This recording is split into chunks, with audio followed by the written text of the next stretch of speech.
Okay, so I had a few people ask me a couple questions about this car. One being, what kind of frame bench is this set up on? And it's a data liner setup. In my opinion, one of the most accurate setups there are. Pain in the butt to set up. It takes a long time. It's a modular system. You have to assemble it every time. It works awesome though. It really is an accurate system to use, and it's just it just really works sweet. But anyways, back to the sheet metal replacement. So what I did on this car was the inner fender wells on either side, I sectioned them up through here and then back up this way, all the way down through. And then this frame rail portion here, it's sectioned farther back. Right here is where the section is at. It's sleeved on the inside, and it's replaced all the way forward. And then likewise on the other side. I know the light is terrible, guys, I'm sorry. But same thing. And this side I actually had to go back a bit farther, up into here. And then both the pan pieces on the bottom, I replaced those as well. This cross member here, this panel here, and then the front panel as well. So, and it's all spot welded back together. And then new battery boxes on both sides. We got those from Stoddard. And then on the inside here, I don't know if you can see, now you can't see nothing in there.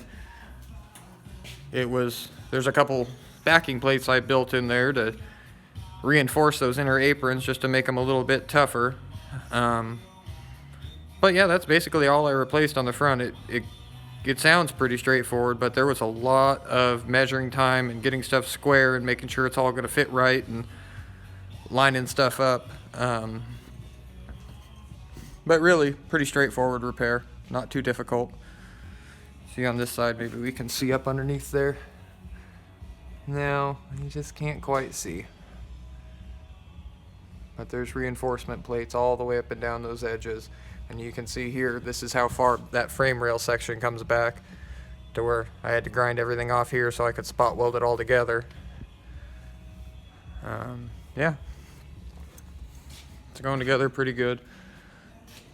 Car's going to be really, really nice by the time it's all said and done. You start to look at the gaps on the car, everything is just laser straight and just very, very nice fit and finish. And then the rear panel, or not rear panel, rear frame rail, you can see that was where it's spliced right there, and it's sleeved on the inside as well there, up in the front there where it goes together, and then back in the back corner. So it's just as tough as the OEM one, if not tougher. So, but yeah. And the reason we coat these cars like this, just everything gets coated in filler this way, is you can make a metal panel straight doing it that way, but it's not cost effective, and it's just, you're going to spend hundreds and hundreds and hundreds of hours hammer picking filing it to try to make it perfect, and the guy just can't afford to do something like that. So when we start on it, the panels, it's straight. There's not very many waves or anything in it. There's little inconsistencies here and there, but it's not perfect. So by coating that whole thing, we can, achieve a really, really nice finish. And if, like, you look at the roof, there's not much filler on there. The thickest portion of filler on this roof is probably,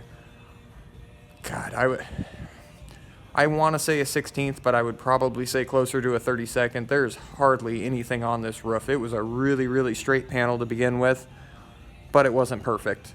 And you can't get perfect unless you coat the whole thing with mud. That's just the way it is. You hear guys say, hey, yeah, I don't want any body filler in my car, and I want to have a really, really nice paint job. Well, it doesn't work that way. That's not a possibility. So, well, it is a possibility, but you got to have a really, really deep pockets to make that happen, and the average guy just can't afford to do something like that. So, hopefully that answered the couple of questions you guys had. Let me know if it didn't. Thanks for watching. Have a good one. Later.